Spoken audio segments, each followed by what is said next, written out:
తాగునీటి అంశంపై సీఎం రేవంత్ రెడ్డి హరీష్ రావు మధ్య మాటల యుద్ధం రాజుకుంది.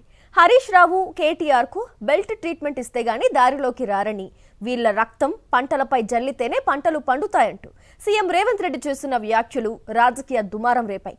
దీనికి హరీష్ రావు అదే స్థాయిలో కౌంటర్ ఇస్తూ నీళ్లు ఇవ్వడానికి తమ రక్తమే అడ్డు అయితే ఆ రక్తం ఇవ్వడానికి కూడా సిద్ధమేనని వ్యాఖ్యానించారు. వీరిద్దరి మధ్య మాటకు మాట ఓసారి చూద్దాం.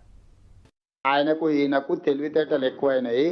వీళ్ళిద్దరికి బెల్ట్ ట్రీట్మెంట్ ఇస్తే కానీ దారిలో పడరు. వాళ్ళిద్దరికి బెల్ట్ ట్రీట్మెంట్ అవసరం ఉన్నది, అబద్ధాలు చెప్తున్నారు కాబట్టి.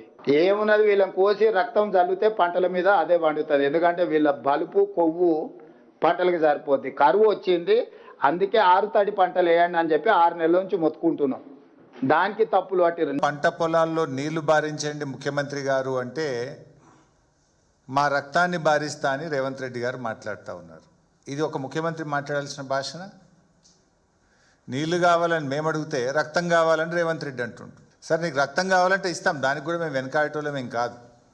కానీ మాకు నువ్వు నీళ్ళు ఇవ్వడానికి, ఒకవేళ మా రక్తమే నీకు నీళ్ళు ఇవ్వడానికి అడ్డమైతే ఆ రక్తం ఇవ్వడానికి కూడా మేము సిద్ధంగా ఉన్నాం. ఇప్పుడు రాజకీయాల్లో విమర్శలు సహజం. ఒక ముఖ్యమంత్రి స్థానంలో ఉండి ప్రతిపక్షాల యొక్క రక్తాన్ని పంటలపై చల్లాలి, బెల్ట్తో కొట్టాలి అని మాట్లాడడం అనేటువంటిది అత్యంత జుగుత్సాకరం.